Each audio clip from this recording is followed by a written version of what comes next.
Hi guys, welcome to another episode of After Hours. Excuse the hair and the attire. Just in from work, and it's scorching outside. So, unfortunately, those that are just listening on Audible or audio, they won't be able to see what fantastic attire I have on today. But yeah, I'm just trying to tease people into actually watching the episodes now. I know I was steadfast against it, but do you know what? Like, I started watching podcasts as well. It seems to be the new way. So, yeah. So, check it out on YouTube and on Spotify. I'm not sure if any others have ventured into that. It's a bit annoying because on YouTube I have to upload two versions because the one that just transcribes itself from my upload on Spotify doesn't seem to copy the video over, so I have to then upload the video as well. So if you're on my YouTube channel and you find one and you think, oh, this is just audio, there is another one, should be right next to it.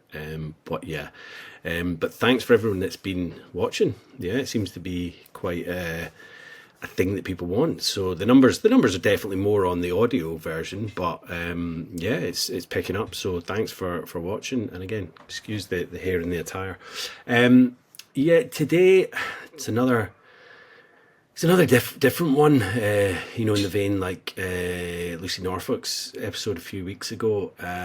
This is Amber Hughes and the story of her sister Hannah. Hannah was quite a bit older than Amber, but they were very, very close. And I mean, I think you just have to listen to the episode to really kind of understand what was going on. Basically, Hannah got, I wouldn't even say she got kind of involved in it. It just from the outset, from what I've heard, it just seems to be kind of normal drinking as far as everybody kind of knew in her family. But it just escalated quite quickly to a level where she became homeless. She couldn't keep up the mortgage payments on her house or flat. Again, that whole kind of ostrich kind of mentality of just hiding your head in the sand. She wasn't really telling her family. I think she borrowed a little bit of money off her mum, but didn't explain really what it was for and how bad it got. So ended up losing her flat, and yeah, ended up on the streets. And then the family were kind of almost a dead end to kind of help her. They didn't really know what they could do because Hannah just kind of almost shirked any help. Made out that she was just kind of happy doing this. So it's a really tough episode to listen to, or for me to kind of have a conversation with Amber about it, because as we talk about it, Amber, through no fault of her own, obviously thought she had more time for helping her sister and getting her out of this. So she wasn't, not that she didn't do anything, of course she was doing everything she could, but when someone's in that kind of addiction, you can't force them out of it, so you just have to wait until they're ready to come out of themselves. And Amber thought she had time, but it's one of those ones where we think we've got time, and sadly it's just taken away from us too soon. So yeah, thank you, Amber, for coming on and sharing your story. It is a heartbreaking story. So trigger warnings. There is kind of talk of homelessness, addiction as always. But just take care when listening. And if these episodes and my guests' stories can help people, that's the whole reason why I do it. Why we share our stories, just to try and help people and let them know that they're not alone. So if we can save someone from falling down the same path that Hannah went down, then that's the whole purpose of this. So as always, listen for the similarities, take care when listening, and yeah, here's Amber's story. So thank you, guys.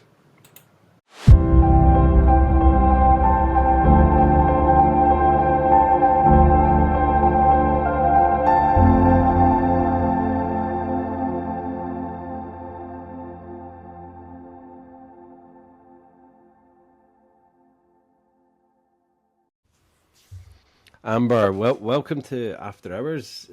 You're well, it's Amber Lights in Oxford, isn't it? How are you in Oxford today? I live near Oxford, so I'm in Ah, Oxfordshire. It's the same yeah, thing. yeah. Well, that's it. I mean, I've lived in many cities, but on the outskirts in a lot of places. But I always said the main city. So yeah, you're Oxford. You're Oxford. So yeah, how is it today in Oxford? Sunny, nice, Yeah, yeah, yeah. but Is the not heat too wave sunny. finished? Is the heat Yeah, wave finished now? thankfully, Yeah. I can go out and like just be normal without sweating or running Yeah. into the shade, which I've been doing mainly. Yeah, But yeah, yeah, much yeah. better now. Good, good. We've had a bit of warmth over here in the Isle of Man, but not quite what the UK's had. So we're not been kind of delving into the shade quite as much. Although I have been cooling off in the sea, which has been great at the weekend. I've been loving that.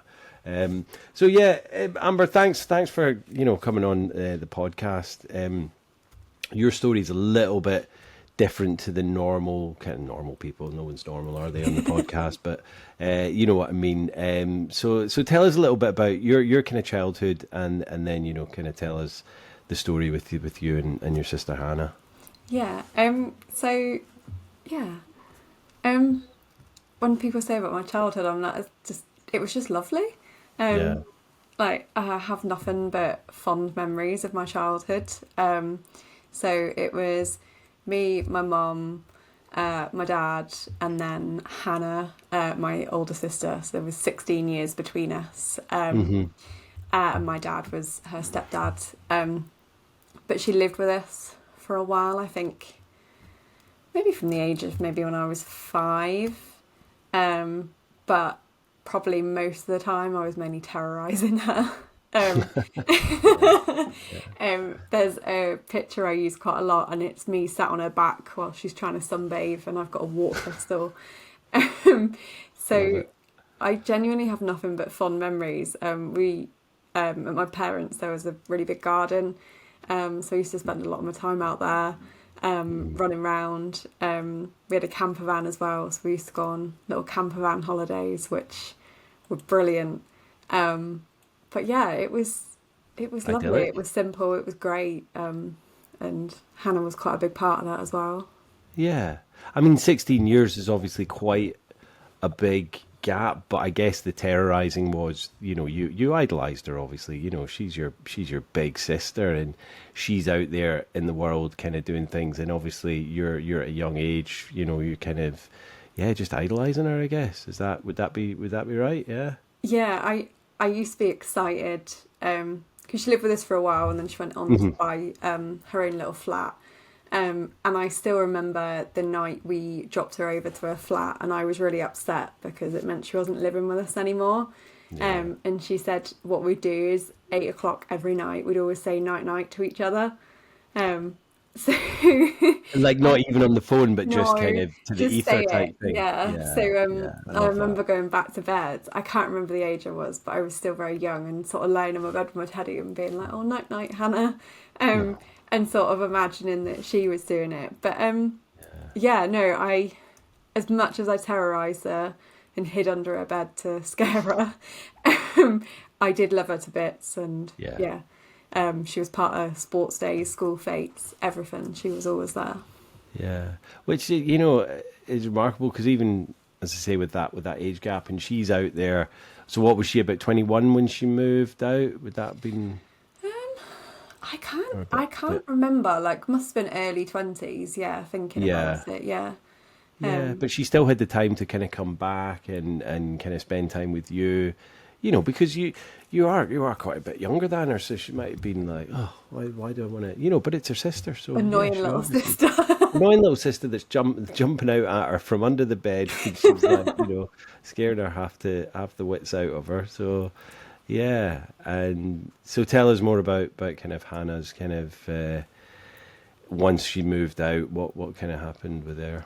Um so things were relatively like stable, I'd say, for like a good few Hmm. years. So I remember going over and having sleepovers over there. We was used to buy crisps, and it used to be back in the day a Blockbuster. Oh, nice. So we'd go and get a DVD or even video. from Blockbuster, and go and watch that. So probably being younger, I didn't really remember a lot as it was anyway. But as the years probably rolled by, I think it was when Hannah was close to turning 30, because I was 14 at the time, my dad passed away. So yeah, it would have been right. I was 14, she was 30. So I'd probably noticed the biggest shift then, because Hannah sort of started being more of the adult and sort of feeling like she had to take on a little bit of parenting to help my mum as well. Sure. She'd also just started a degree as well, because I remember her talking to my dad about it, and he was sort of full of like, yeah, do it. And then the time she started it was just after he passed away. So she was working full time, single household, so she was paying a mortgage and all the bills on her own, and had just taken a degree, plus this bereavement as well. So probably when I look back, you could probably start to see the cracks, if anything was forming back then. And what had she been? Had she been to uni before, or was she just kind of working, to get the mortgage and things like that? What was her job? So she was, she worked in a nursery, so she worked in the baby room. She Okay. loved children. So I think she was like the lead in the baby room. She did a degree in early years, which meant she could go on to be a teacher or an Ofsted inspector. The full-time job she did Monday to Friday, and then the degree she did Saturday and Sunday. Wow. So very proper committed, and very, very, very well, super intelligent, really, doing all that as well. And it was back in the day when we had the big desktop in our house, so she'd come over to ours at the weekend, and she'd be sat at the big monitor, before we eventually got a laptop. But yeah, just the commitment when I look back is unreal, to do that and to focus on that. And obviously probably that age gap then, I'm sort of focused on school and secondary, she's focused on life. I'm not really seeing like the bigger picture of the mortgage, the bills and different bits, and not even probably taking into account mental health, because in my world, I was at school and I was trying to. You don't, do you? You don't know about those things unless you directly are kind of like, you're not seeing it. You're not being told what it is. You might see someone. You might have heard of depression or this, that, and the other, but you were not actually aware of exactly what mental health issues are at that age. No, I know. Understandable. And obviously, as I've got older, I'm probably like, I probably grieve more now for my dad than I do back then. But also, as 31 myself now, I can be like, I can appreciate that more and have more of an understanding to that pressure building that was clearly building back then. And from then on, we had multiple family bereavements throughout the years, and it just slowly took its toll. And I always remember like Hannah liked white wine, even from when I was like younger. There was, if we had a Chinese, if it was a birthday, Hannah would always bring a bottle of white wine. My mum has to look at white wine and she gets a headache. She just doesn't touch it. So similar to my mum now. Like she had one at Christmas or whatever, and then she was like, no, it just gives her a headache straight away now. So I mean, let's be honest, it is a poison, isn't it? So true. And I was like, that's quite a good thing actually, that it does that straight away, because it helps you. And would she be drinking that bottle? Would she be sharing it, or would that just be for her? Or so my mum would probably have a little bit. I was given like a little token bit as well. So when I was growing up, alcohol wasn't a big thing. My dad liked cider, but they'd always let me have like a little bit of a taste, and I think that was just to sort of stop any curiosity building, because obviously when you're a teenager, back then as well, gotta make myself sound so old, a lot of teenagers would go out into the park and drink, and I don't think they wanted that for me. So I think they thought, like my dad would finish off a can of Strongbow and he'd let me have that the last bit at the bottom, and it was just to sort of take that curiosity away. So if Hannah had a white wine, I was again like allowed a little bit at the bottom of a glass. But I always remember her saying, asking if my mum wanted any more, knowing that she wouldn't want any more because she'd already got a headache. And then she'd go, well, I might as well finish the bottle. It's a politeness thing as well, isn't it? It's like, Yeah. oh, do you want any more? Secretly thinking, I don't want anyone to have any more. I mean, I know I was like, it was like you'd offer it round, but if anyone took it, you'd be like, God damn, you know, I need to go and get another bottle now. But yeah, so. Yeah, so I definitely noticed that, because I think I even remember going, why do you need to finish it? Like, and it was like, oh, well, you might as well, like, and it just sort of buffed it away. But I always remember that. And then I went to college, and I went to college sort of away from, not massively away, but it was like a good bus ride in the morning. And I probably say that I saw Hannah less then, because obviously I was busy with college. And you've got, I mean, you're Yeah. in your teenage years. Do you know what I mean? It's like, I'm sure you see your siblings, but not all the time when you're that age, do you? You know, No. especially if she's not living at home, you might see her popping in, but you know, it's life, isn't it? That's kind of what happens. Yeah, definitely went through a grumpy phase of like, don't touch me, like I hate hugs as well. And I always remember like she was allergic to hamsters, so I was like, oh, I'm gonna get a hamster for my room just to keep her out. Which sounds awful. I always used to have them, but yeah, not because you wanted a hamster, just to keep her out of your room. Wow. And then she was like, oh, I'm coming in. I'm like, don't, I've got the hamster out. Oh, okay. Yeah. And then going from hiding under her bed to then like, I'm getting a hamster so she can't come in my room. Yeah. It's funny, isn't it, how the ages change, that you're... Absolutely. I mean, the teenage years are just, we've just got another teenager at the weekend there. My stepdaughter just turned 13 on Sunday, so we've got two teenagers in the house now, so it's kind of like, you know, and I mean, obviously they're absolutely lovely, but you don't know what temperament they're going to be in from one minute to the next, so it is a bit it's a bit hectic, but we all go through that. And I think, you know, like, it's, yeah, we don't know what's going to happen, and to be, you know, obviously in hindsight it's a great thing, but like, you weren't aware what was going to happen. But did Hannah, like, you know, did you know a lot of her friends? Did she go out with her friends much?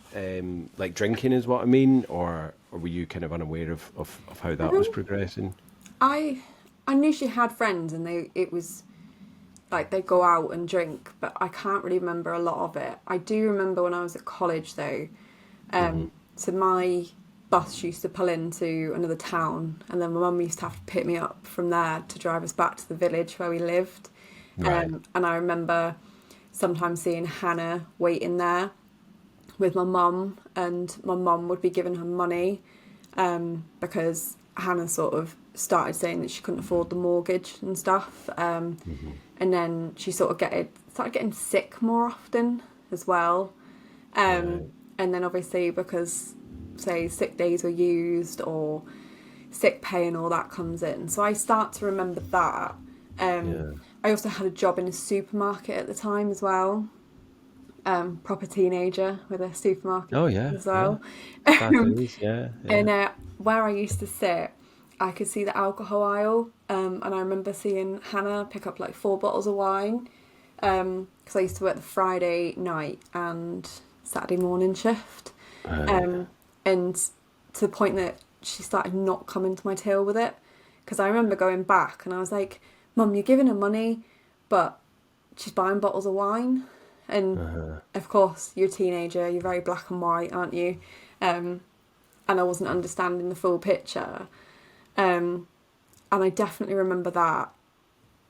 And I think that was probably probably those bits, there was probably that I remember, to slowly sort of our relationship becoming more strained, because I would probably argue a bit more. I'd probably be like, well, why is Mum giving you this money if you're doing this? And, you know, why can't we just look at your online banking? You know, why can't we help you? And it was very, no. And then we'd argue, and then my poor mum would be sat in the middle. So we'd sort of start to drift slightly, I think. And then You and Hannah, or you and your mum? me and Hannah, Yeah. and like I said, my poor mum was sort of caught in the middle of it. I mean, it's interesting, that whole thing where you're saying she's not even coming up to your till to buy the alcohol. Like, it's her sister. She's in your shop. Why would she not come over to you? Unless there was something to hide. You know, that's the kind of. I mean, when I was drinking, I didn't know anyone in the shops, but I had my, as I called it, my holy trinity. I would go to these three different shops and I would space it out. You know, if I went to one in the morning, I wouldn't go to that one for a couple of days in the morning, and I'd go to a different one. And it was just, you know, they didn't care. They didn't even recognise me, know me from Adam. But because I had this, like, almost embarrassment, this guilt of going to that shop and buying a bottle of vodka, you know, 8 o'clock in the morning, it's I would go to a different shop and do it. So she maybe had that kind of like, oh, and I guess she knew that maybe you'd seen your mum giving her money, and then she's going and buying wine, so she was trying to hide it. But like, you've been seen, you know, so Yeah, and yeah, I purposely used to try and sit in those tills so I could see and see if I could see her. yeah, Because I used to think like, why do you need 4 bottles of wine? Like, you know, yeah. because you're not like, you're not saying you're going out, you're not saying you've got friends around, you So know. that was just for her. She wasn't having like people round, right? Right. So Yeah. I that's when I was just, I think I was getting frustrated, and then like I say, like you'd argue because I didn't understand. I saw it from the viewpoint of my mum helping her with the mortgage, but then I was like, but if you can buy bottles of wine, why can't you pay the mortgage? Yeah. But then again, like addiction never even crossed my mind at all. I just didn't. You just don't think. I guess in your way, you thought she's been selfish because you're seeing your mum giving her money. You're working. I mean, I know she's working as well, but you're thinking, well, surely you can just forgo having some wine on a Friday night to save a Yeah, bit of money. You know, that's kind of your sensible head coming on. I don't want to put thoughts or words in your head, but that's how I guess you might have seen it. Yeah. yeah. I just like I say, I was 18, 19, so Hmm. it was very black and white. Yeah. Um, Yeah. and then I remember sort of time going on after that, and Hannah becoming sort of less and less around, and I wouldn't speak to her as much. And Hmm. I remember, um, I think my mum had sent me round to a flat for something, and I remember she had like a glass door that you could go through, and then another Hmm. door into the flat. And I remember like knocking, and there was no answer, nothing. I just thought it was really strange. And I remember looking through the letterbox, and the house was empty. And I was like, why is the Oh. house empty? Um, and I was like, rang mum. I was like, the house is completely empty. There's no one in it. And like, you could, where I could see into the room, there used to be her sofa bed. Couldn't see it. Yeah, yeah. So Um, it wasn't just like the hallway and she'd maybe move stuff. This was no, the living room and there was not stuff where you knew there would be stuff. Yeah. yeah. And I remember going back and saying to my mum about it. And then my ex at the time, he messaged me, and he'd found pictures of her flat online, and there was all this tape on it saying "Do not use," and it was repossession tape, and it Wow. got to the point that she had been repossessed, but she didn't tell us, and whether or not that was shame, you know, I don't know. Like she must have been so stressed and, you know, Yeah. not knowing what to do. Um, so she was staying with someone at the time, and we went to go and try and talk to her about it. That didn't get anywhere. My mum was just upset that she wasn't talking, and I think that was probably the start of the worst time of our relationship, because Hmm. I think I just had enough. In my head I was like, we've already been through a lot as a family, like why are you doing this to us? Yeah. Um and then, just trying to think, it wouldn't be until a few years later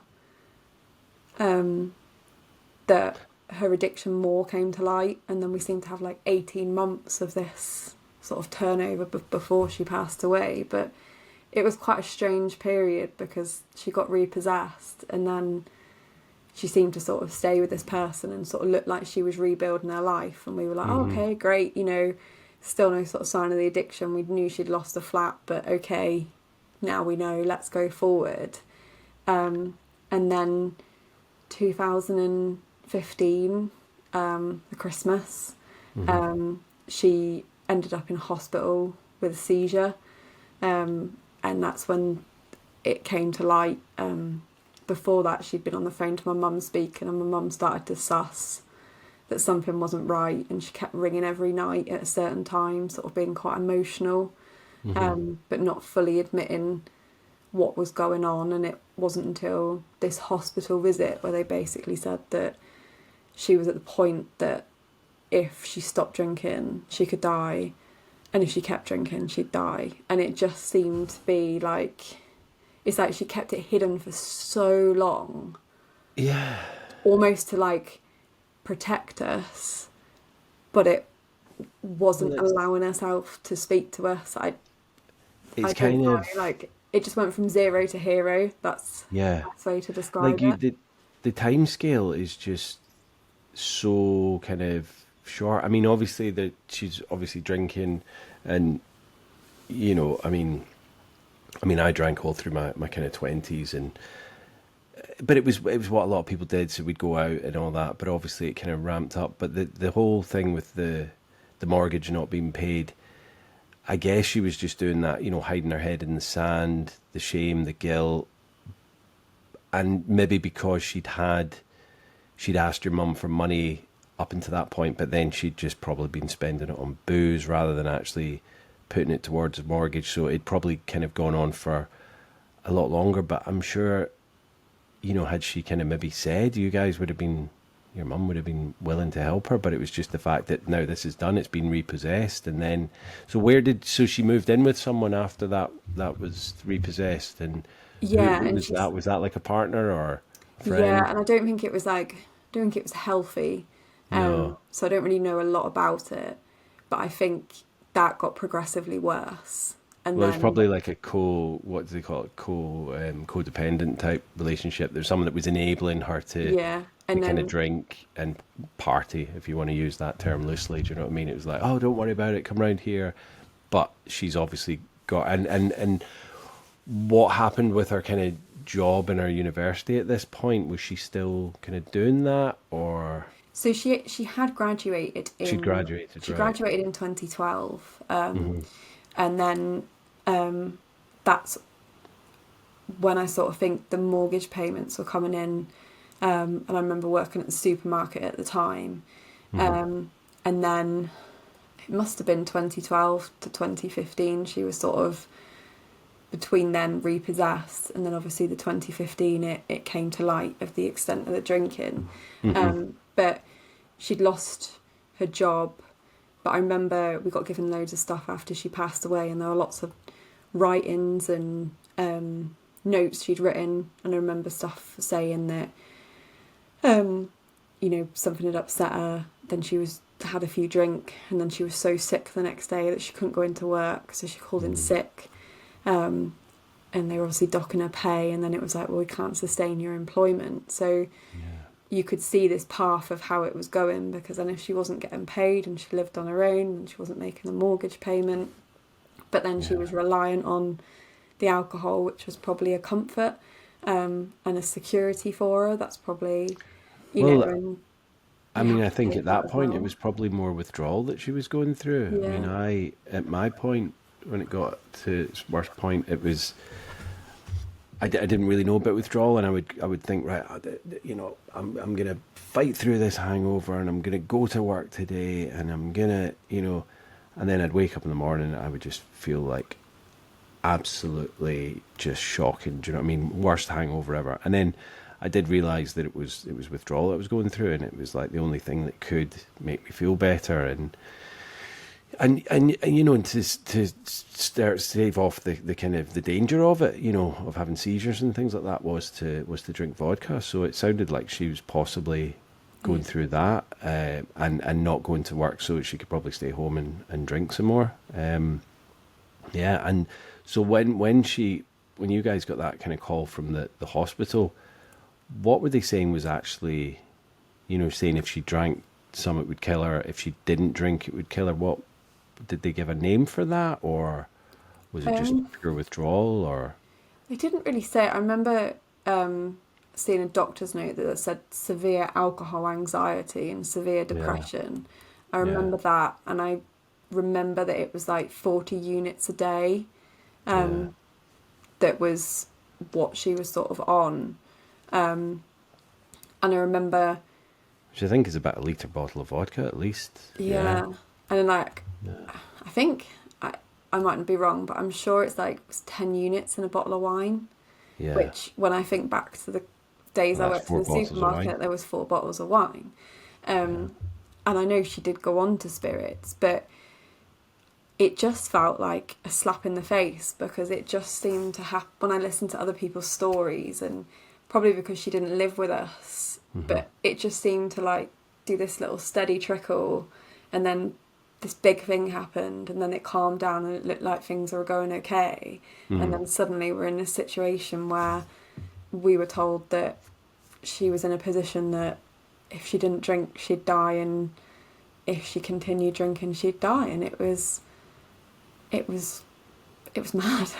Well, because I guess at that point, like, apart from seeing maybe the bottles of wine at the supermarket, at this point you didn't really know she had a drink problem, did you? It wasn't. No. And I remember like there was some arguments, and I remember she'd ring sometimes and I'd be like, oh, are you drunk? Like, are you just being a bit silly? But I was never exposed to it in any way, so to sort of be told that was unbelievable. Like, massive shock. And then you're like, she obviously did hide it very well from you guys, you know.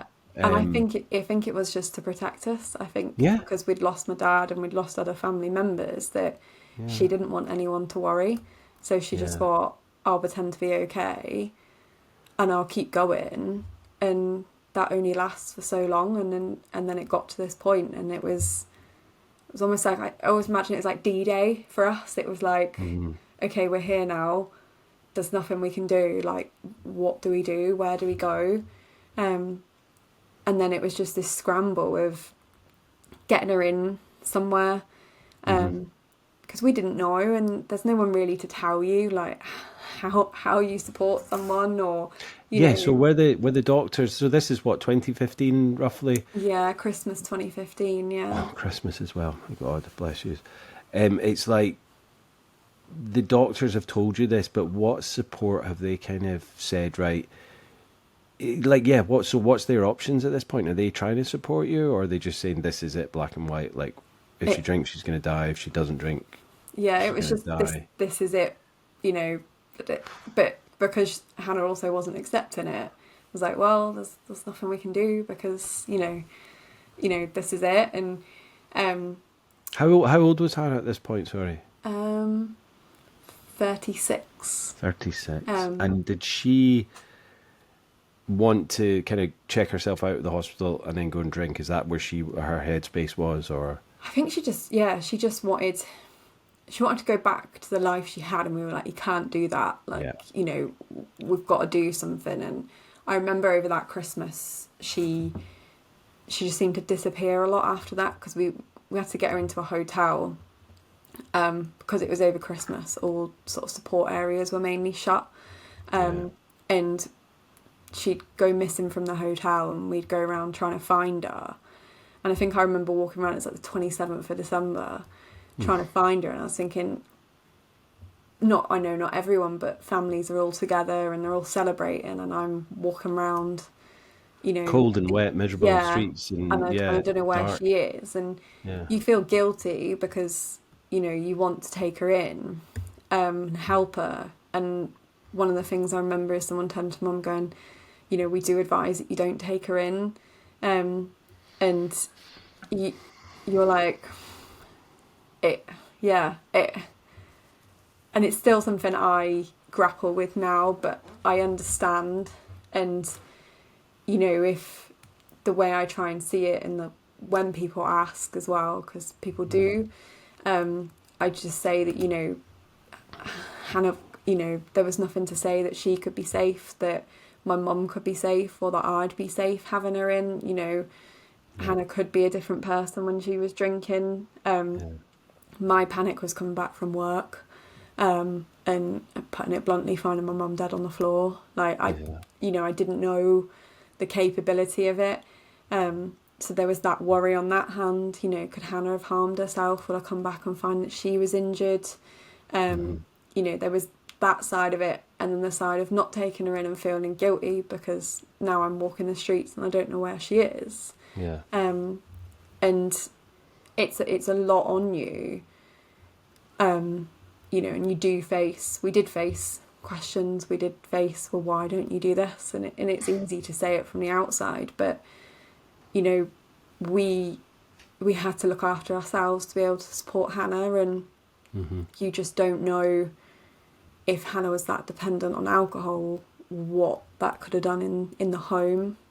And living in a small village as well, you know, we needed to get her to where the help was, and that wasn't there. So I definitely It's also, you know, from my own experience, like, people were trying to get me help and trying to do this and do that, but until I was ready myself, it was all just kind of wasted. Do you know what I mean? It wasn't like they could say, oh, you need to go to this place, and I would maybe try it for a day or two or this or that, but until I actually decided I wanted to do it myself, you know, and that's the sad truth, you know, the person's not ready to it or not willing to do it, you can't force them, you know. So even if you were to go and find her somewhere, wherever she was, drag her home, not saying you would have done, you know, if she's going to climb out a window, she's going to, you know, she could be stealing from the house to fund it, you know. And was it just alcohol with Hannah, or was there?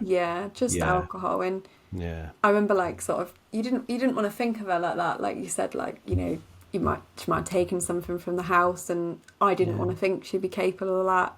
I didn't. But want it's to not think them. That's the thing. It's not Hannah. It's the addiction. So the addiction's capable of anything. So, you know, that's the scary, sad part of it. Yeah. I do remember there was a quote I read recently, actually, and it was like, the more you rescue, the more they sink. And I was like, that was quite a good analogy, I think, because, like, all I wanted to do was just wrap her in cotton wool and be like, we'll get this sorted. But you can't. And, you know, she definitely wasn't ready at that point. And I think it took, from that Christmas, it took another 10 months, I think, till October 2016 to actually get her settled in somewhere. For those next 10 months, she was in and out of different hostels. I remember in the April, she wanted to prove that she didn't need to drink, and she suffered a seizure, and I remember going to the hospital and her face was completely, like, crumpled in from the impact around her eye. She'd hit hard flooring from the seizure. And she was so frail, she was tiny, and I remember she was in, like, where had she been living from, like, that Christmas until April? So she'd been in and out of different hostels, so she'd hopped around, and then they finally moved her to a hostel in Oxford, and then to prove that she didn't need to be there and that she could do it, she stopped drinking. So then it brought on a seizure, so then she went into the hospital, and, you know, we remember going there and being like, well, you need to go there, and, you know, you'll have a room, you get your food, they help out with, say, like, getting like the benefits sorted to start, like, paying, and then eventually, like, long term is, you know, the help of counselling and jobs and stuff like that. Obviously, and we were way off, but would they detox her, or were they just a kind of, like, not a dry house, but a house where she can still drink but try and get her life in order, or how Yeah, was she it could with still that? drink, like still She could drink. still drink. Was Um, there any talk about detoxes or anything like that? not not in these places that I can remember, and I think because of obviously the intensity Yeah, of the drink, it proved with her stopping that straight away. yeah, Um, yeah. and I do I do remember, as daft as it sounds, she wanted to say she wanted to go and live in the woods. She kept telling me, and I was like, no, you can't live in the woods. And I remember leaving her, and she was like size 7 shoes, and I'm size 5. And she Hmm. started messaging me saying I nicked her shoes. And I was like, why do I want your massive size 7 shoes? Yeah, that's not happening. No, But I was yeah, like, what am I going to do with them? Put my shoes inside? And she's like, you've nicked them. I know you have. And I was like, I have no need for them. Um, you know, but it's just, um, yeah, I don't know if you know Lucy Norfolk. yeah, I've seen, yeah, on the Coa, yeah. Yeah, so Lucy I had on, it was released this week, and it was very similar with Dan, her husband, and he started having kind of, I don't know if you would call it what, like psychosis or hallucinatory kind of ramblings, towards the end. He didn't know a lot of what was going on. He would just say things, or he was sending things to her, he was buying it online. And I think she got this beautiful blanket from him, and it arrived in the post, and she said, thanks for the blanket. And he said, it's not a blanket, it's a unicorn. And it was just, little things like that. And it's like, but she's obviously thinking that you've stolen her shoes. But did she have, like a wardrobe? No, she probably just had what was kind of on her at that point. But had misplaced shoes at some point and then blaming you for it. Yeah. Yeah, yeah, and still got the messages because sometimes Yeah. it's daft. It sounds that makes me chuckle that Of course. And it's in the part of, in yeah, the it's middle part of of life. everything Yeah. that we were debating over shoes, and I was like, that it feels like our world is crumbling around, but we're still being Still being sisters. siblings Yeah, and arguing about yeah. shoes. Yeah, Um, yeah. and I remember, I would say probably from then until October, she was mainly sleeping rough in Oxford. She just didn't want to cooperate. She didn't want to use the services. I know she was sleeping in a tent in a park at one point as well. And you talk to her about it, and we go in and see her, but it was like, oh, it's fine. And we're like, well, why don't you go here? Why don't you do this? No, it's all right. Like, it was all. And was she like when you would go and see her and things like that? Was she drunk, or I mean, it sounds like she's kind of compos mentis, but kind of almost like accepting it that this is just how she wants to kind of be, or was that Yeah, the kind of psychosis of the addiction, or I don't. I don't really remember. I wouldn't really say she was ever drunk. no? She But she was. was obviously drinking to stave off the Yeah. withdrawal. Yeah, She was always. She was always late. She was always late as a person anyway. But yeah, yeah. she, we'd meet her at the Christ Church in Oxford, and we'd go for a walk. Hmm. And we'd sit and talk, and we'd be like, okay, well, where are you now? What are you doing? And sometimes we would go for coffee. That was more so in 2017 when Yeah, she actually got in. But, sometimes that was that way. And then another time we wouldn't hear from her because she was accessing, while she was sleeping rough, she was accessing day services at hmm, O'Hanlon House, Homeless Oxfordshire. So hmm, she could go in and get food. She could go in and get clothes. And so sometimes we'd ring just to see if she was there. It was a little line of communication. yeah, yeah. So there was that. But I do remember times when she'd just completely got off the radar. And me, my mum, and one of my friends, we spent easily 5 hours walking around Oxford trying to find her. And we couldn't find her, and we were asking people, and then you'd get directed somewhere else, or those people would be like, oh, she owes us money. And then you're like, oh, okay, we'll just leave this. I know Oxford's not a massive city. No, no, and No. as weird as it sounds, we was actually so close to her, but she was in a sort of Yeah. like bit off Christchurch that we didn't go Just into. eluding you. Yeah, Yeah. it was literally just out of reach, and Yeah. a couple of days later she resurfaced and she just explained that she had owed someone money and she just was hiding for a little bit. Hiding. Yeah. Um, and it was I remember the October 2016 she got a proper room at O'Hanlon because she was asthmatic as well. Hmm. So, we wanted to make sure, especially then, that she had somewhere to stay.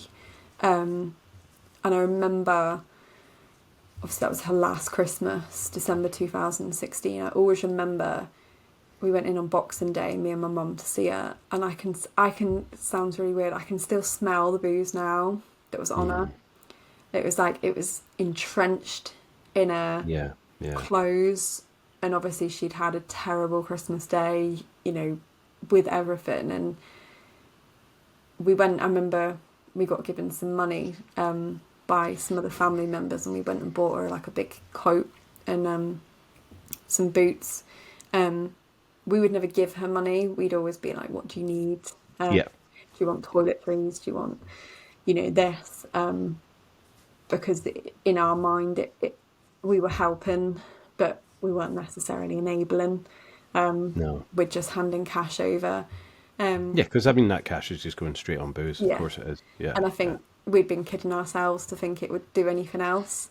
But I can still remember that smell.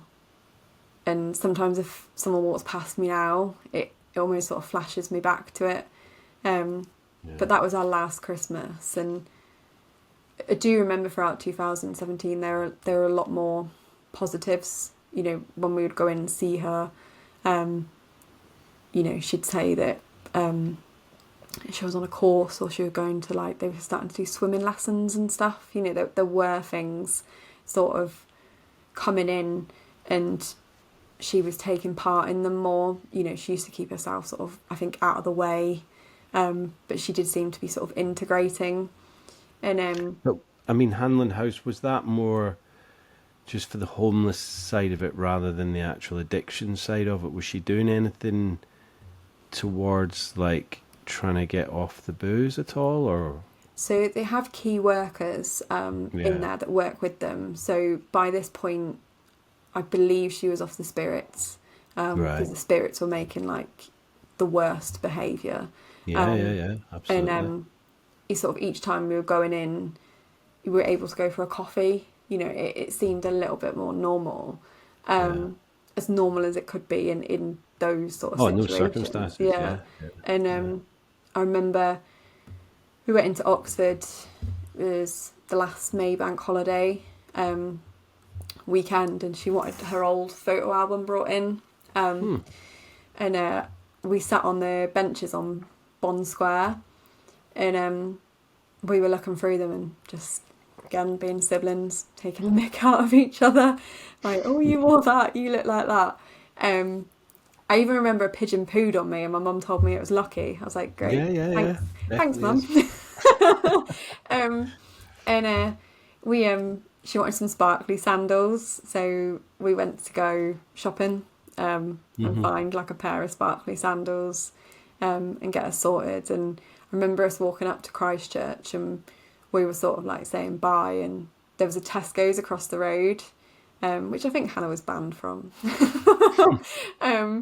But I remember I really wanted some strawberries, and Hannah was always very oh, I love you and all this, and I was like, oh, I think you smell. I never really said I love you, because I was a bit cringy. I was like, oh, I'm not saying that to you. So I'd always be like, yeah, I think you smell too, at her, and I was like, just let me go, I want to go get my strawberries, and gave her a hug. Mum gave her a hug, probably rolled her eyes at me for being a little sod or something. And then we left her, and it was the Monday that we saw her. On the Friday, we had the police around to say that she died, and she'd so she had a partner, Sean. He passed away last March, and he went in to see her in the morning to get her up for breakfast, and she was having a seizure, and that led to cardiac arrest. So yeah, it was a very lovely last visit, but we didn't know Yeah. it was the last visit. Yeah. If you Well, I mean, how could you? You know, that's the thing. It's at least you had that. It sounds like quite a sweet moment where you were all, getting on good form, and yeah, and the seizure, was that caused from her not being able to have enough alcohol, or well, was she just at that point where seizures were happening even if she was drinking? it said that she had no alcohol in her body, but I do remember when we came away, probably later on that evening, my mum was like, I just don't think something's right. And I can still remember her saying that now, because she just seemed different. And I was like, well, I thought she seemed really good and it was a great visit. And my mum was like, yeah, it was, but apparently I used to walk a little bit ahead just so her and my mum could chat and have a bit of time. Yeah. And she was saying, oh, I've let Amber down. My mum was like, no, you haven't let her down. And she just said she was sort of very reflective. And even the staff of where she was staying said on the Thursday night, she didn't seem herself. Hannah was very loud. You could hear her laugh, you could hear her very bubbly, but even they said she just sort of came in and said night and went up to her room. So I don't know. It's a funny one. Whether she knew what she was doing, I don't know. But yeah, she didn't have any alcohol in her system. She didn't have any alcohol, so maybe she was trying to do a detox or something. Who knows? It sounds like a bit of a mystery there as well. Amber, I'm so sorry. I know I've heard the story before, but it doesn't make it any easier, and I'm sure it's obviously not for you. But what did that kind of then spur you on to doing once you'd kind of, learnt the full kind of ins and outs of what had happened? I think where did that take you? it was weird, because I remember feeling like, oh, it's over, like, Yeah. all this, because it was so short. And I listened to other people's stories and they say that it's for years and years and years, and I obviously didn't know it was going on, like, it was hidden. And then there was certain like moments where things escalated and went up a notch, and then for 18 months we were in this world of addiction and homelessness, and you see so many different things, you hear so many different things, and then suddenly it was like, oh, this is it, like, she's not here. And you sort of craved it all going on still, because then it meant there was hope, because if there was still chaos, there was still hope and I in her guess being here. I guess you didn't, you see, I don't know, like, films or things on soaps of, oh, someone's going through some tough times, alcohol or homelessness or whatever. They tend to kind of go through that for a bit, and then they get help. And Hannah had a loving sister and mother by her side who wanted to help her. So you probably thought, you've got time to get her sorted. She was a young woman, 36. So it's kind of like, you think you've got time to kind of get that rectified, and then for it to just be done over. I think that's what I thought. I was like, oh, this can't be it. Like, it can't. And I think for me that's been the biggest drive, because I was like, she needs more than that, and that can't be the end of her story. Like, there's got to be more. And I remember that Christmas, like less than 6 months on, I did a big collection of like accessories, clothes, toiletries, chocolate, and we donated that to the shelters she stayed at. And then I did the Oxford Half Marathon the year after. Nice. And that would have marked her 40th birthday. she was 38 when she passed away. She'd have been 39 in the October, and then the following October was the half marathon and her 40th. And then I think I got to a point where I was like, I didn't want to keep asking people for things. I kind of wanted them to have something as well.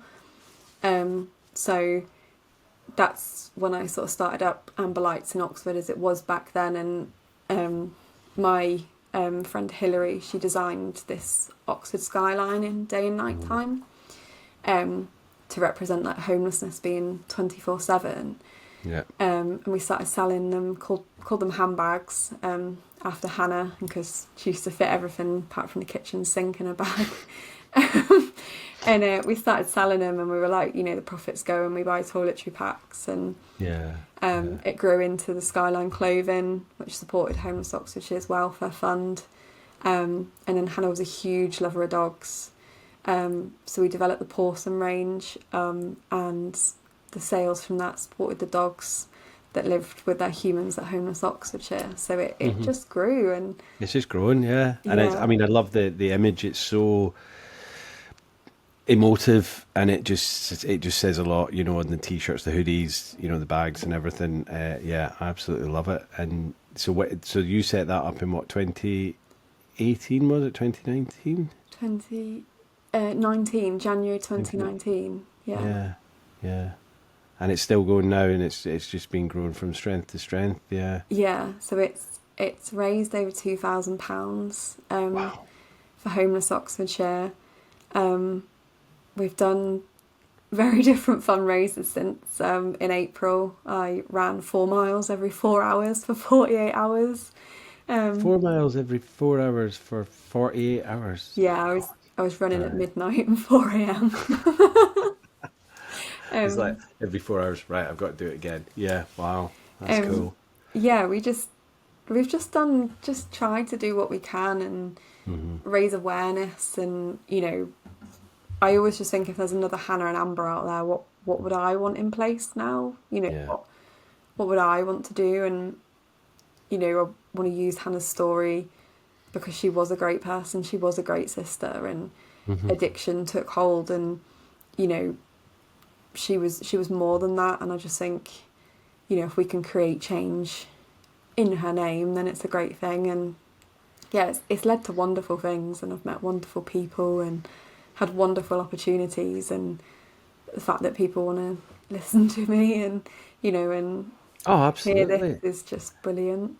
And I mean, I think that's the thing. It's like, I think they say, like, is it two and a half paychecks away from being homeless, you know? And that's how kind of close the majority of people are. You know, if you lose your job or this, that and the other, yeah, you know, we don't all have people to kind of fall back on, or savings. And if, you know, from my situation, when I was in addiction, yeah, I didn't care about anything else. You know, it was just whatever money I had, it went on that.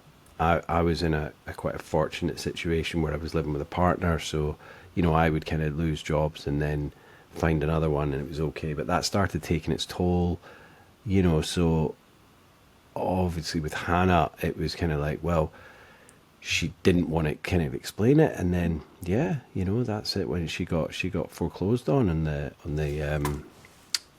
flat, and, you know, it's kind of like, well, had she said something? But, you know, you just want to hide your head in the sand, and it's the shame and the guilt, and you don't want to have to be a burden on people. So she just thought, well, I'll go and live with my friend. But the addiction had already kind of, you know, started taking hold of her. Yeah, and I think that was a big part of it for me, was I would go back and be like, well, if I'd have done this and I'd have done that. And I gave up alcohol in April 2023. I remember 2018, I think, Chris, my husband, my boyfriend at the time, we'd been out, and I'd been drinking, and I got very drunk, and I remember turning to him and being like, I couldn't save her, and I was getting so upset, and I was crying, and I was like, I couldn't save her. And that's, I mean, I didn't know what to do, but I used to like feel like it was my my duty to do it. But I definitely think as time's passed and, you know, you work through things and that, it was way out of my control. You know, it wasn't my responsibility. And I used to remember going, well, if we get her to do this, then this will happen. And then if we can get her here, then it'll be like normal. And then I was like, but it doesn't work like that. And No. And it's hard to swallow. And, you know, you want to think that you can look after him. And I think, you know, you just got to remind yourself that love can't do it all. Like, it can do so much. But it can't give you that person back completely without them making that step as well. Yeah, and every person is different how they deal with addiction or how it deals with them. And it's interesting what you said there about getting drunk and blaming yourself. That's, you know, that alcohol is done that to you. It's made you think that, okay, you were probably blaming yourself before, but you know it's not your fault. It was never your fault. And, you know, circumstance meant that you couldn't save her. It wasn't your duty to save her, but alcohol made you start getting that, like, looking towards yourself and inwardly and blaming yourself. And it's a slippery slope. You know, I'm not saying you obviously gave up for, you know, any other reason other than you were just done with alcohol, but what was the main catalyst for that? Just thought, why am I doing this? Or Yeah, I never really drank a lot anyway. No. But I almost like got in my head that is this in me? Like, genetically, there have been a history of other family members, and I just thought and I remember Chris being away because he's in the RAF. He goes away for like 4 months, and I got a bit accustomed to helping myself to his rum. And I was like, I'm on my own. I'm having a rum, and I just, something inside of me. Maybe it was Hannah. I don't know. Maybe it was like a bit of a, don't think so. And I slowly started to, and I remember even at our wedding in December 2022, I think I had 1 glass of fizz, and then I was on like mocktails and orange juice and had a great time. But it's, you know, it slowly started to decline from that time he was away, and then I just made the final cut in that April, and I haven't looked back. Good for you. And I think it's helped in my feelings towards Hannah. I think it's helped too. Yeah, because it's, you know, it doesn't really serve any purpose at all in my mind anyway. I know there are certain people that can take it or leave it, and you sound like you're one that could take it or leave it, but why take that risk? You know, if you're worrying that it kind of might be in your DNA, why take that risk? Because it's a highly addictive. You know, people say, oh, you know, it's either DNA or it's hereditary or this, that, and the other. At the end of the day, it's a highly addictive substance, and if you start doing it more and more and more, then it's going to tip that balance, and it can become, you know, a problem. I still have no idea why I became, you know, an alcoholic or you know, addicted to alcohol, but it happened, and, you know, thank God that I got off it. I'm just so sorry that, you know, people like your sister can't get off it in time. But I think what you're doing is just amazing for, you know, the homelessness, you know, and just bringing it aware to people, because I think that a lot of people, they walk down the street, and, you know, I used to live in Cambridge, which I know is the rivalry between Oxford and Cambridge. In fact, I was over in Cambridge not that long ago, and my wife went to Oxford University, but I was just in the gift shop, and I brought her back this mug from Cambridge University. It's still sat in the box. She won't use it. And I'm like, wow.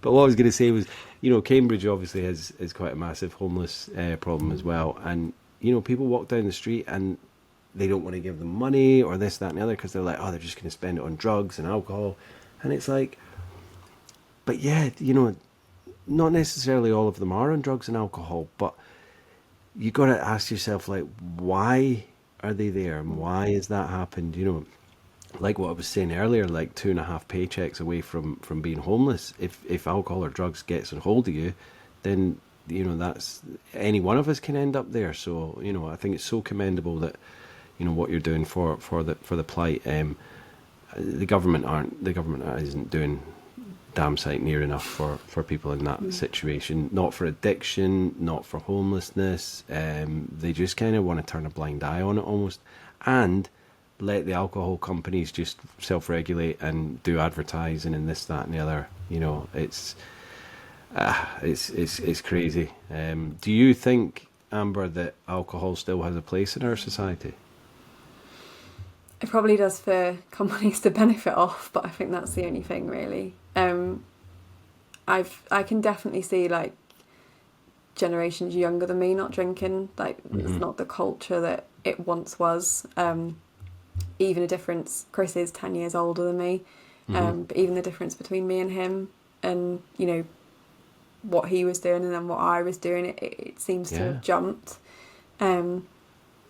But I think there's so much more out there than what alcohol offers, you know. I mean, I'm 45 now. When I was growing up in the 90s, wasn't really a whole lot of stuff to do. And I know that's a bit of a cop-out because there was stuff to do, but I wasn't interested in, you know, I don't know, going skiing or I don't know, whatever, hill walking or whatever stuff that I'm into now. But back then it was like, what did you do at the weekend? Well, we'd either go ice skating, and sometimes we'd take wine to, you know, or cider to the ice skating rink. You know, that was the kind of hangout, but that's what we did. Now there's so many more things for kids to kind of get involved in, you know, even if it is just like looking at their phone on TikTok. But they definitely seem to be a lot more aware of, you know, being healthy, being a bit more savvy, not wanting to make a fool of themselves. Yeah, I know they still drink, but they don't seem to be doing it to excess that kind of my generation did. And I know what you're saying, it is that kind of generational gap that they just seem to be shunning it a bit more every kind of generation. Yeah, I was going to say, Chris is going to murder me now. You said what? But yeah, no, there's definitely a cultural shift, and probably between the 16 years between me and Hannah as well, that shows it as well. But yeah, I like that there's more, especially like for my choices, that there's more 0% drinks, and that I'm not just sat there with an orange juice, because even though culture has changed, you still feel that kind of... Of course, you still feel that people are judging you. Yeah. It's like, you know, we shouldn't. And I think that will go eventually. But I know what you mean. Like when I first got sober, it was like, right, I don't want to be sat, you know, I didn't go to pubs that much when I first got sober. But, you know, if we were going to an event or something like that, it was nice to sit and have like I think it was like Heineken Blue or Beck's Blue. But now there's just so many different ones out there that, you know, people are going to have to come over and have a right old good look at the bottle or the can to see that it's alcohol free. And by that point, you're like, well, yeah, I think I'm not drunk. It's a funny line, isn't it? Because you feel that way, but then if you drink too much, someone will be like, oh, you can't handle your drink. Like, you know, it goes that way, doesn't it? And it's just no, unless that changes over time, but there's never like a middle ground. I don't think we've fully reached a middle ground yet, if I'm honest. No, it's a weird thing, alcohol, because like the whole point in it, the effect of alcohol is to get drunk, right? I'm not saying that everybody drinks to get drunk. People drink to get that little buzz, and then they slow down or they stop. But once you've had 3 or 4, it's really difficult to stop because you've lost your inhibitions, and then it's like, oh well, I'll just have one. Go on, have one more, one for the road, and all that stuff. So then you know, you're going to get more and more drunk, and I just think the actual end result of the alcohol is a horrible, horrible place, because you see people on a Friday, Saturday night staggering out the pubs. It's not a pretty sight, is it? You know, they can't really hold a conversation. They can't really walk. You know, they got kebab all day. And I know I'm doing a full stereotype, but that's kind of what it's like. You know, I mean, when I go out, it's like if we go to a party or something, I'll just kind of, you know, duck out quite early because people are still not making really much sense, and I'm like, yeah, you know what, you're a bore now, so I'm going to go home. Yeah. But that's what people pay a lot of money to get, like, and that just is baffling to me now, you know. What I find is that people will do that on a Friday and Saturday night, but say if you went into Oxford and you do have people who are experiencing homelessness and they are drinking, you'll find that some people will look at them like judgmentally, and I'm like, but that's no different to when you go out on a Friday and Saturday night and drink to that point. Like, it's just a different time of day. Yeah, You know, yeah, there's absolutely. it, It's like the shield of darkness that it's okay to do that, yeah, you and know, it's and I'm sure acceptable. I'm Um, sure the students in that are around there and they're like, oh my God, what a weekend. I woke up under a park bench. How is that different if you're judging these people that's actually where they're actually sleeping, but because you've been so pissed you fell asleep in a bush, and then you're judging people what where circumstances taking them. It's yeah. I love I Oxford, but there is a definite divide in Oxford. You yeah. know, there is a definite wealth divide.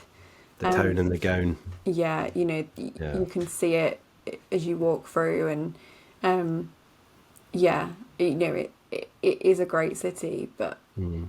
you know, and there's so many, you know, everything Homeless Oxfordshire did for Hannah and stuff. There's so many wonderful people working behind those scenes to do stuff. Hmm. And you'd like to think in a perfect world it wouldn't be there. You know, and you can walk through, like, you can see all the spires of Oxford and all these beautiful things, and then you can turn the corner and then there's a homeless shelter, you know, Yeah. and there's people there that have complex needs, and you know, and it's just, I used to feel like when it was with Hannah, I was in the Matrix, like I'd Hmm. taken that red pill and I could see all this stuff, and Yeah. I was like, everyone's walking past, why aren't they seeing this too? And then I was like, Hmm. but I probably didn't see it before. Um, but yeah, you just feel, everywhere I go, I notice it now. Like, Yeah. I can't help but see it. Yeah. Definitely a lot more. I mean, I know exactly what you mean. I think people choose not to see it. I was in the supermarket today, in fact, and I was behind this guy. I was, at the lottery till, and I was behind this old guy, and he was maybe like, I don't know, mid to late 60s or something, and he was buying 2 liter bottles of vodka, liter bottle of brandy, big bottle of Coke, carton of milk, and I think 80 cigarettes. And it was like 157 quid or whatever. And I just thought, oh my God. I mean, he didn't look like he was, loaded, but, that's a lot of money to be spending on booze and fags. Yeah. Because the price of it is just unbelievable. And I just thought he didn't look the healthiest person, if I'm honest. I almost wanted to just give him a big hug and say, there is the way out of this, man. Yeah. Because that's probably him for the rest of the week or whatever. I don't know. I mean, I was on a liter bottle of vodka a day, so that probably won't last him that long. But you just think where that money could be spent elsewhere. Is that his pension? Is it what? And I just, it's like what you're saying. The Matrix has kind of been revealed, and I'm like, why is that? Why is he doing that? Yeah. Because he didn't look like a kind of super happy person, or he didn't look like he was going to have a big party at his house. Maybe he was. Maybe I'm being judgmental, but I kind of just felt the pain, and yeah, I just thought I'm glad I'm not in that situation. But you're right, people choose not to see certain things, and I think I've been guilty of that in the past, but I see it more from the kind of alcohol side of it when I see people that are kind of struggling and whatnot. The Isle of Man doesn't really have a massive homeless problem. There is homeless people obviously here, but you don't see it as much in the streets because we've got a smaller population, and we do have shelters, so there tends to be less people kind of on the street, begging for change or whatnot. But it is there, and you do see it. But it's I think the Isle of Man try and kind of clear it up. We Yeah. don't want to see it. Do you know what I mean? And I think whereas you get to the UK, and because it's such a massive problem, they can't even do that anymore. They can't. But I mean, I think when I was living in Leeds, I met quite a few homeless people because I spent a couple of nights on the street, and they were basically saying that they would be given these what was it called? It was some type of order by the police that they weren't allowed to be back in the city for 24 hours. So I can't remember what it is. It's like a There ban was, from the city. um, there was, I think it's recently been appealed. I remember, pushing it to my local MP, but it's called the Vagrancy Act. Right. And it was brought in after the Napoleonic War to basically move. Ironically, the sailors and all that went out to fight came back. They were drunk to cope, but the act was to move them on. So even though they'd gone out and served, and this Vagrancy Act and got PTSD or whatever from the war. The Vagrancy Act was still in place, and you could fine someone £1,000. And I remember going to my local MP about it, and it criminalised people for being homeless. And I remember saying to him, well, if they had £1,000, they wouldn't be on the street, for one. And then it was at the same time as Sarah Everard. And I was like, so are you saying that my sister being on the street is the same as that person of what they did to Sarah Everard? You're classing them as the same. Like, what crime they committed to Hannah being homeless, you're bracketing as the same. And he didn't have a response. No. And I was like, but that's what this act does. You're criminalising someone because you don't want to see it, because they don't want to see it. They don't want it. They see it as a stain on society, and it's kind of this blight on the good streets of Oxford, and let's just hide it. Let's push them out, and because we don't want people to see it on the streets. And it's like, no, you need to deal with the problem head on and work out why these people are on the streets. Do we deal with the addiction side of it first? Do we deal with like the rising cost of everything that we're paying for? Like, majority of people can't afford to do things, but because we live in such a capitalist society that people spend and spend and spend at Christmas, put it on a credit card, put it on this, because everyone wants to see their kids smiling at Christmas time, but they can't afford it, and then it gets bigger. So I know that's just one example, but there's all these different aspects, and the government don't care. They don't seem to want to solve these problems. And when I lived in the UK and my addiction was kind of it was worst, there was really no kind of, apart from AA, there wasn't really any kind of charities that were available to me when I was living over in kind of Yorkshire. The Isle of Man is great. We've got a great little addiction charity over here. But the more and more, I mean, that's 5 years ago now that I moved here, and the more and more I hear people talking about what's happening in the UK, it's just like they're being turned away and they're being failed by services because they're at breaking point, And it's like, why are they at breaking point? Because the government isn't, first and foremost, like put labels on the bottles. Tell people how dangerous this is, like stop the advertising, stop making it look so glamorous to people, because that first and foremost will massively slow down the amount of alcohol that's being consumed. And let's look at COVID. The amount of people that when I had Lucy on the podcast, she was saying that when they went in with Dan around COVID time, the hospitals were just backed up with people being put on life support because their alcoholism was probably quite bad before, but then it just ramped up because they were out of work and they were at home and nothing to do, or the kids were driving them crazy, or the wife driving crazy, husband, whatever. The alcohol just went up, and people thought it was cool as well, didn't they? Like, oh, I can drink now. Like, we can. I'm on a Zoom meeting at work, so I've got put it in my mug. Yeah. I've got my mug, but I know that's a glass, you can see through it. But you know what I mean? It was, people were drinking earlier and earlier in the day, and it was shown. The statistics ramped up, but the government is still in denial, still think that alcohol is this socially accepted thing. It's absolute craziness. But I think what we're saying is kind of people are making up their own minds, and they are starting to research, because I didn't know that alcohol was so dangerous as it actually is. I didn't know it was a carcinogen. I didn't know any of these things. But I think people are starting to realise that themselves. And if the government would just help us out a little bit and take a little bit of ownership and not let the alcohol companies self-regulate themselves, because they don't have anyone telling them what to do. They're just on their own, carte blanche. It's crazy. And it's like the mix of like the services. So I remember Hannah was told when she went to her counselling to put it in a box and put the box to the back of her head. And I was like, what's that going to do? Like, you know, Yeah. how's that going to help? You know, that those feelings are still there. And recently I've been going into primary schools with my friend Sam, and we've created this art workshop focusing on homelessness and mental health. And we created a storybook, a children's book of Hannah's story. Nice.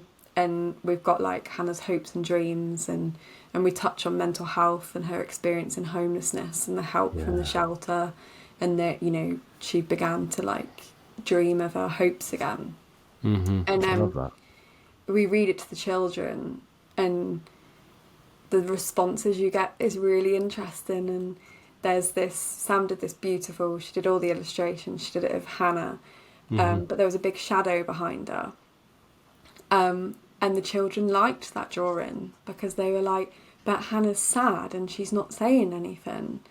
And we were like, yeah, and it's really important that you talk about how you feel. And, you know, because sometimes alcohol's that crux that when people don't talk, they're like, oh, I'll just have a glass of wine to relax or make me feel better. And, you know, with these workshops that we've been doing, we've been really sort of driving that, you know, homelessness can happen, these are ways you can help, normalising it, but also trying to push that, you know, if you don't feel like, you know, there's something wrong, to talk about it and to not hide it. And I think sort of working with children and trying to get that out there is really important for the future, because like you say, there's the help, and there's going to be no intervention. So I think trying to get into that now is really important. I think that's massively commendable, because I agree, you know, well, Motivate started doing it over here, the addiction charity, because you get people going into school to talk about drugs, and it's like drugs are bad and this, that and the other, but they're not doing it with alcohol, you know, and it's just this socially accepted thing. But over here, you know, they are starting to tell kids the warning of alcohol as well, because it's a bigger killer than, you know, all the drugs put together. You know, I think it's and twice it's the as attitude, bad. oh, I can't handle it then. Like, Yeah, it's your fault. You can't yeah, and handle you're it. like, You're not drinking not a test. responsibly. Yeah, exactly. And it's like, but you know, tobacco.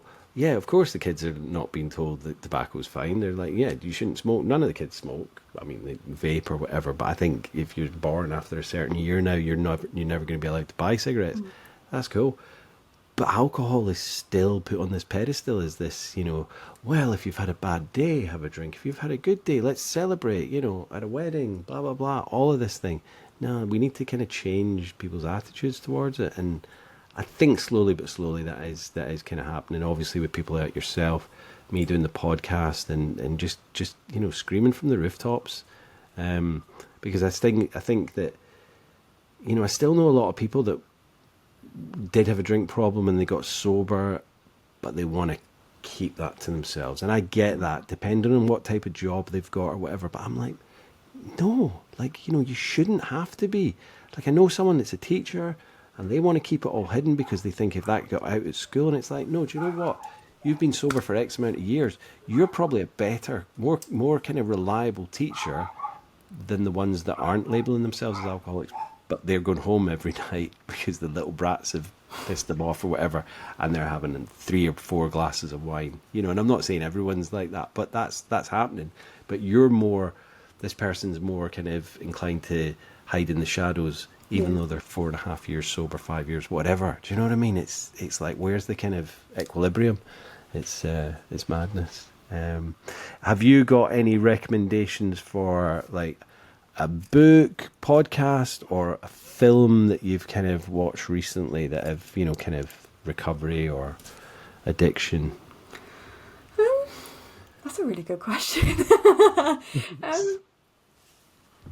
wouldn't say I've got anything in particular. I think I just listen to snippets of everyone's stories on Instagram, and I pick up on podcasts, and I listen to so many different things that I just sort of take it all in. And everyone's got a different perspective, and Absolutely. you know, and the perspective of mine is understanding that you can't just go in and save someone and make it all better. And I think learning that addiction is way bigger than just stop drinking and it's all fine, because yeah, I did think that, like, I'm not gonna lie, and I used to think, well, why if she just stopped drinking it would stop, and now all these years on I'm like, no, I understand, and I understand being older myself. I understand the pressure she was facing. I can see, like you say, the alcohol, the regulation of it. You know, you can go in and there's alcohol next to the fruit and veg aisle.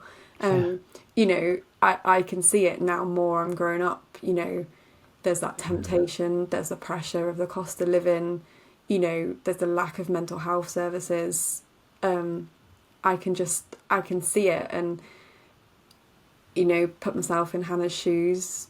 Mm-hmm. I can see why the white wine was a temptation, and I think I have more of an understanding 8 years on, probably the best I've ever had of it, and just that clarity that it's not a problem for those that love them to fix. You know, it's far more complex, and you know, we're entitled to our lives as well. Like, you know, we're more than entitled, and I know that if Hannah was Hannah, she wouldn't have wanted me to stop doing what I wanted to do.